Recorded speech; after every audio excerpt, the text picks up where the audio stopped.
You obviously injured that poor woman. She's right. She should sue you. Welcome to Watch Mojo, and today we're counting down our picks for the best movies that pulled major genre switcheroos partway through. We'll be discussing specific details about these movies, so a spoiler warning is now in effect. Family comes first. Family comes first. Number 20, Hot Fuzz. Hag. I beg your pardon. Evil old woman considered frightful or ugly. It's 12 down. Oh, bless you. The Three Flavors Cornetto trilogy was never meant to stick to one genre. The second installment, Hot Fuzz, is a worthy testament to that, as its loving spoof of action tropes ends up taking on multiple forms. Following a pair of mismatched cops investigating a series of murders in a peaceful community, the movie takes hysterical pleasure in sending up a variety of movies. He loves him so much, and he's firing his gun up in the air. He's like, oh. Have you ever fired your gun up in the air and gone, ah? No, I have not ever fired my gun up in the air and gone, ah. Between its lead's undeniable bromance to its over-the-top violence, it's a clever exercise in director Edgar Wright's trademark gift for visual humor. But Hot Fuzz exceeds its own expectations with an epic finale that embraces everything great about the genre. By the end, it proves itself just as action-packed as any of the movies it makes fun of. Nice one, Doris. Nothing like a bit of girl on girl. Number 19, Triangle of Sadness. No. No? No. What? You say no to me? No. Oh, so it's yes. Yeah, no. Yes or no? I'm saying... This Palme d'Or winning satire begins as exactly that. Triangle of Sadness follows a supermodel couple who encounter a variety of larger-than-life guests aboard a luxury yacht, all while acting on their own superficial tendencies. It's an outrageous black comedy on the high seas, showcasing people at their most unbearable, which makes it oddly fulfilling as the movie takes a hard pivot toward a deserted island after the ship is attacked by pirates. It's here that Triangle of Sadness takes on elements of the survival genre, as the wealthiest survivors are left with few resources and little knowledge on how to fend for themselves. But by flipping the social pyramid completely on its head, the movie always maintains its insightful commentary on class and greed. I go fishing every day, I make fire. I know. I'm responsible for everybody here. I know, I'm sorry, I know. Shouldn't that give me some kind of advantage? Yeah, of course. Number 18, In the Bedroom. He said, Frank, I don't think Jason really understands girls. Oh, he did it. Although its title may suggest something a bit spicier, In the Bedroom is actually an intimate, character-driven drama. The Oscar-nominated movie centers on Ruth and Matt Fowler as they learn of a romance between their son Frank and the recently divorced Natalie. It's an effective look at emotional repression and the difficulties of communication, but one that gives us reason to believe the Fowlers will work things out. That is, until Frank is shockingly killed by Natalie's ex-husband Richard. After the latter is let off easy, the grief-laden movie veers into revenge territory, as Matt's inability to cope leads him to take drastic actions of his own. The tonal shift is swift and surprising, but nevertheless enhances the movie's complicated portrayal of relatable issues. Turn it off, leave the lights on. Is this your cabin, Dr. Fowler? No, it isn't. Let's get the bags. Number 17, Miracle Mile. No, you go back to your hotel, clean your spit valve, and take a nap, because you're going to need all your energy tonight. I think I'm gonna head back and take a nap. Okay. Some of the best movies convince us we've seen their stories before, only to reveal that we're seeing something entirely new. That's precisely what happens as Miracle Mile sets us up for a charming, if somewhat by-the-numbers rom-com. But just as the meet-cute between Harry and Julie blossoms into the promise of a date, Harry is informed that the world is about to end. What happened to Chip? He was just joking, right? Forget everything you just heard and go back to sleep. Hey! The revelation is nothing less than expected, and the movie quickly turns into an apocalyptic thriller that sees the two lovebirds trying to keep safe as things fall apart around them. While plenty of movies have treated the apocalypse with irreverence, Miracle Mile is the rare case of a movie that balances a serious situation with both cheeriness and dead-eyed severity. You and me, Harry.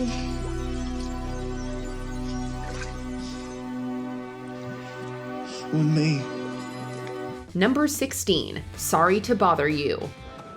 So wait, are you telling me you sell slave labor to companies over the phone? Hot damn it! You are a sharp one. Easily one of the most original movies on this list, Sorry to Bother You puts the absurd in absurdist comedy. Starring Lakeith Stanfield as a telemarketer who discovers the secret to excelling in the corporate world, it's an abrasive yet prescient deconstruction of capitalism. But its true brilliance is how it delicately employs multiple genres to accomplish its goals. When Stanfield's Cassius Green discovers his company's plan to turn employees into human-horse hybrids, the movie's bizarreness level shoots through the roof.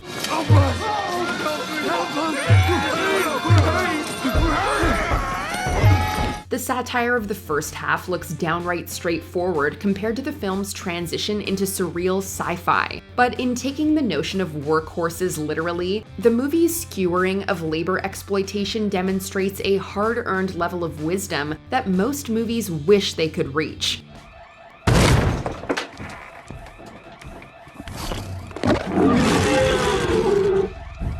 Number 15, The Sound of Music.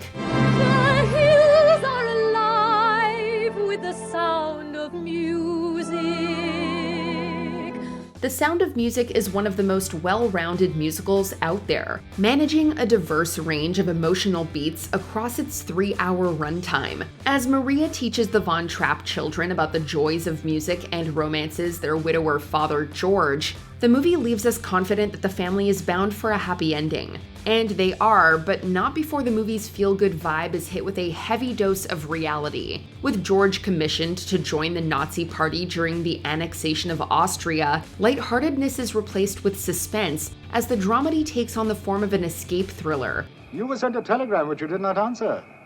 A telegram from Admiral von Schreiber of the Navy of the Third Reich.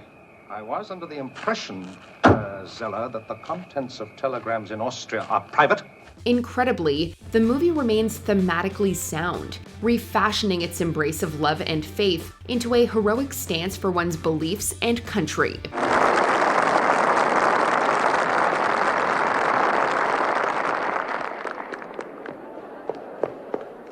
They're gone! Number 14, Gone Girl. The primal questions of any marriage.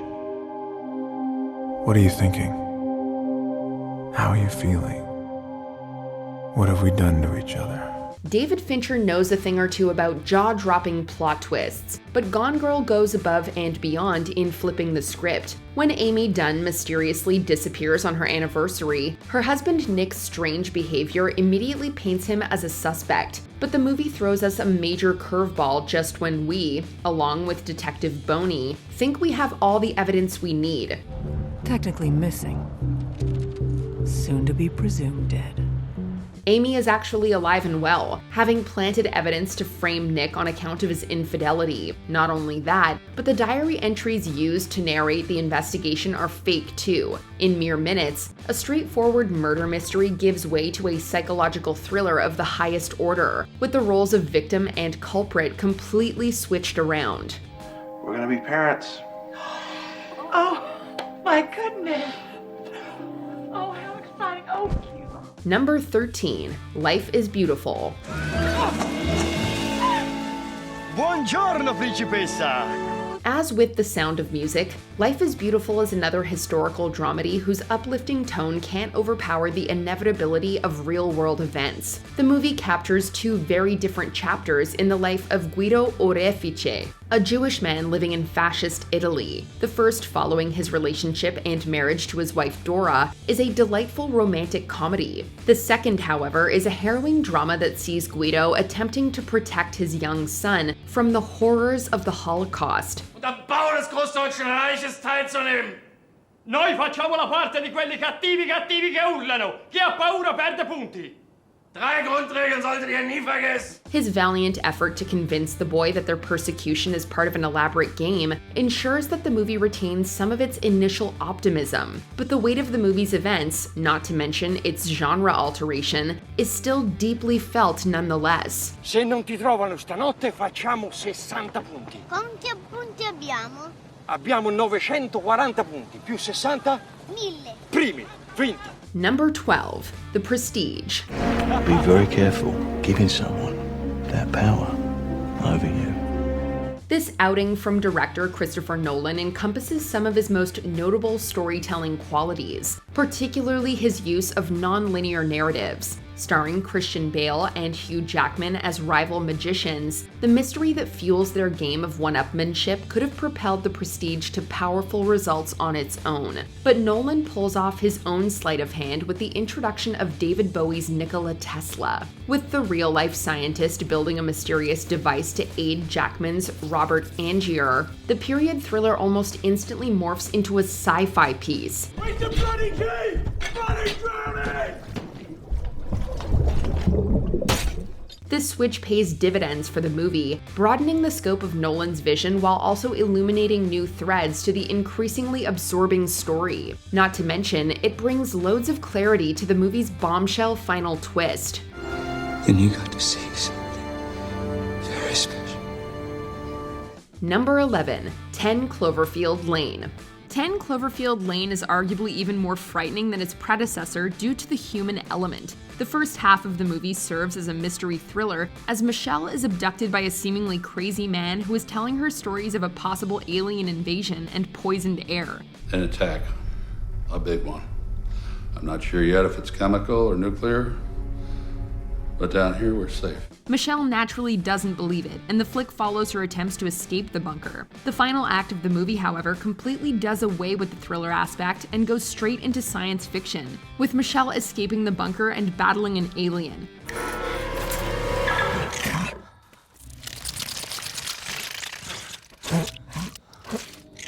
The enormous shift understandably put off some viewers who were enjoying the ambiguous abduction story, but others welcomed it having an actual Cloverfield connection.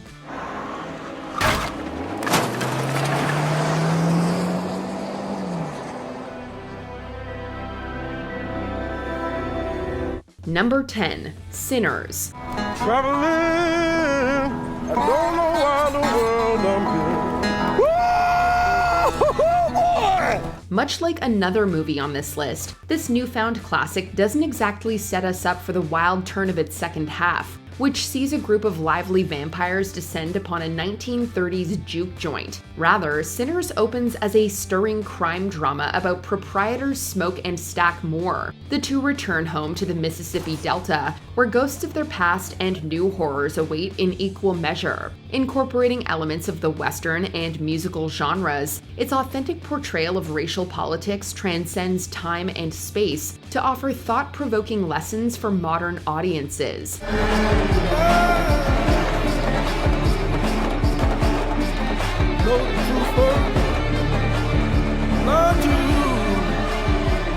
Even its transition to vampire action enhances this commentary, with the bloodsuckers serving as symptoms of larger problems while also offering their victims a tempting offer to escape their troubles. This world already left you for dead. Won't let you build. Won't let you fellowship. We will do just that. Together. Number 9, Parasite.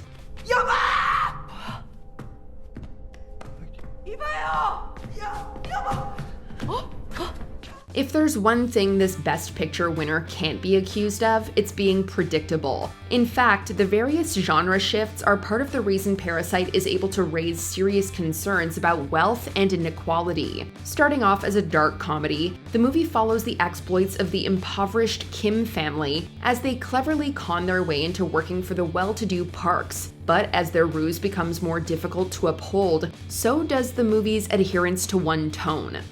부엌 지하실에 제 물건을 깜빡 나도 그런 게 있어가지고요. Throwing several unsettling developments into the family's scheme, Parasite ingeniously maintains its edge under the lens of entirely different genres. Combining elements of drama and thriller, the movie completely reinvents itself by its final scene, and the results continue to speak for themselves.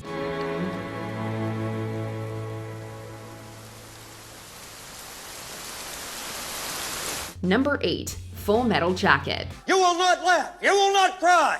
You will learn by the numbers. I will teach you.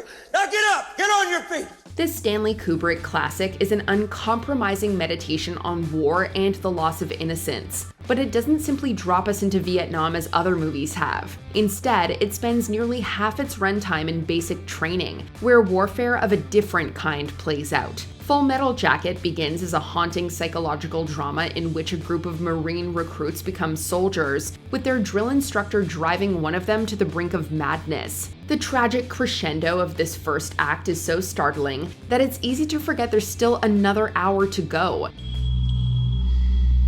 7.62 millimeter. Full Metal Jacket. The second half may seem more conventional by comparison, but Kubrick's unrivaled direction and the movie's equally grim finale still make it a necessary component of appreciating it. I wanted to meet interesting and stimulating people of an ancient culture and kill them. I wanted to be the first kid on my block to get a confirmed kill. Number 7. Jaws. Kicking off with a horrific opening for the ages, Jaws immediately establishes itself as one of the most chilling creature features of its time. Armed with a voracious appetite and an epic musical cue, Steven Spielberg's great white shark is an unstoppable force that renders Amity Island a helpless feeding ground. Jaws continues this thrill-seeking well into its second half, but rather than scare the audience, it instead gives them heroes to root for. The final hour of the movie is a rollicking, old-fashioned adventure in the vein of Moby Dick. So 1,100 men went in the war. 316 men come out. The Sharks took the rest June the 29th, 1945. Though not without its suspenseful moments, the nuanced writing and fantastic performances all culminate in one of the most cheer-worthy climaxes in movie history, a far cry from the terrifying note it began on. Fire, you son of a... Number 6. The World's End.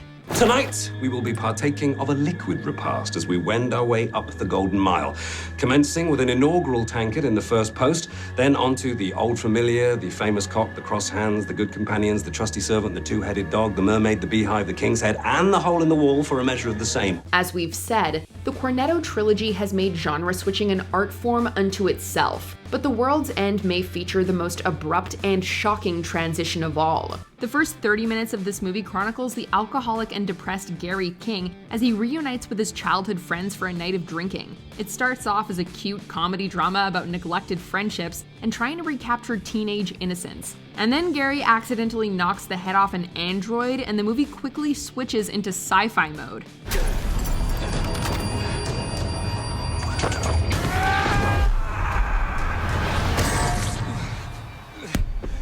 The rest of the story then follows the group as they try to blend in and eventually escape from the alien-invaded town. If you weren't prepared for sci-fi, you'd be in for one hell of a surprise. We want to be free to do what we want to do. Yeah. We want to get loaded. Yeah. And we want to have a good time. And that's what we're going to do. It's pointless arguing with you. Number 5. Titanic.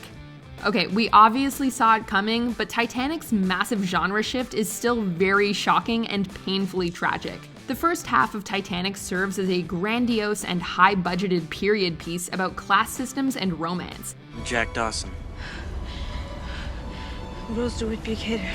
We follow starstruck lovers Jack and Rose as they fall in love aboard the doomed ship and fight the disapproval of Rose's upper-class family. And then the ship hits the iceberg, and the Titanic becomes a disaster movie, filled with scenes of people drowning, freezing to death, taking their own lives, and slamming into propellers.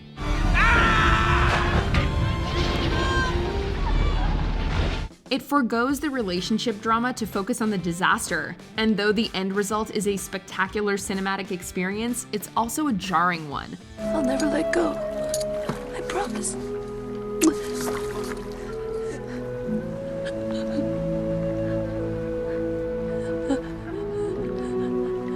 Number 4, Psycho. Alfred Hitchcock certainly knows how to get into the minds of his audience. Exhibit A, his 1960 masterpiece Psycho, which begins with Marion Crane stealing $40,000 from her boss and fleeing town. What follows is a typical on-the-lam crime drama, complete with scenes of Marion evading police officers and swapping vehicles. Hitchcock was known for his thrillers like Rear Window and North by Northwest, so it's understandable if viewers were expecting another crime thriller.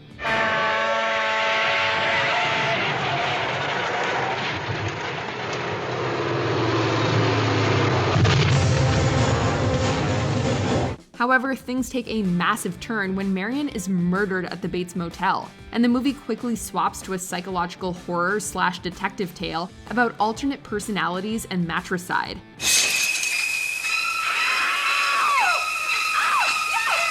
And viewers thought they knew where Hitchcock was going. So he began to think and speak for her. Give her half his life, so to speak. Number 3, Sunshine. The year is 2057, and the sun is dying. 16 months ago, I, Robert Capa, and a crew of 7 left Earth frozen in a solar winter. To save humanity, the crew of the Icarus II go on a mission to reignite the sun. It was set to be a mature and thoughtful disaster movie. Think Armageddon, but with more brains. And then Pinbacker showed up. My God, Pinbacker. Not your God.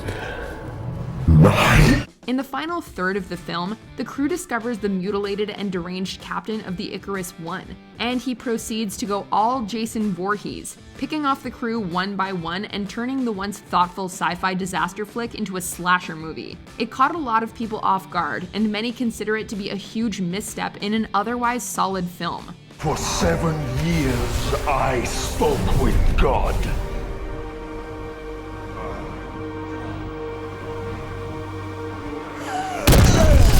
He told me to take us all to heaven. Number 2, Audition. Who knew that such a horrifying movie could begin so sweetly? Audition follows widower Shigeharu Aoyama as he's encouraged to begin dating again. To find the perfect match, he holds mock auditions wherein women interview for the role of his wife. そういうことでいいかな。じゃあどうも今日はありがとう。後でまたこちらから連絡するかもしれません。The movie seemingly begins as a lighthearted, offbeat romantic comedy, with Shigeharu soon finding himself infatuated with a girl named Asami. However, Asami isn't quite the cute, innocent love interest she's made out to be. こんなこと言うと、なんて鬱陶しい女だろうって思われるかもしれませんけど、私、ずっと電話待ってたんです。ごめん。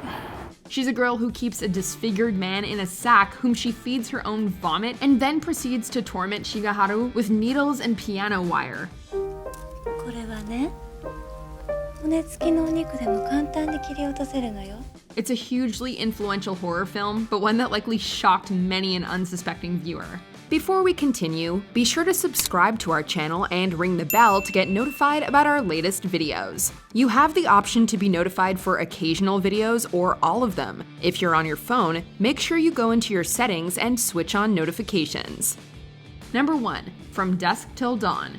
From Dusk Till Dawn is probably the quintessential genre shift movie. I want him out of here, in his car, and down the road, or you can change the name of this place to Benny's World of Blood. The story begins as your typical crime thriller road movie a la Thelma and Louise, with brothers Seth and Richie Gecko robbing liquor stores, killing hostages, and forcing a family to smuggle them into Mexico. However, once the duo take refuge in a remote strip club, the movie 180s as the patrons are revealed to be vampires. Richie is quickly killed off, the blood starts flowing, and the film enters ridiculous B-movie territory.